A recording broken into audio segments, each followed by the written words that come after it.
حضرت ابن عمر رضی اللہ تعالیٰ عنہ بیان کرتے ہیں، رسول اللہ صلی اللہ علیہ وسلم نے فرمایا، جس شخص کی نماز عصر فوت ہو گئی تو گویا اس کا گھر بار لٹ گیا۔ مشکات المصابیح حدیث نمبر 594۔ حضرت بریدہ رضی اللہ تعالیٰ عنہ بیان کرتے ہیں، رسول اللہ صلی اللہ علیہ وسلم نے فرمایا، جس شخص نے نماز عصر ترک کر دی تو اس کا عمل ضائع ہو گیا۔ مشکات المصابیح حدیث نمبر 595۔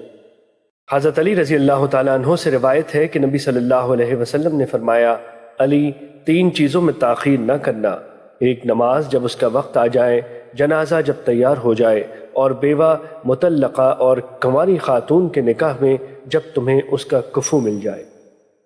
مشکات المصابیح حدیث نمبر 605۔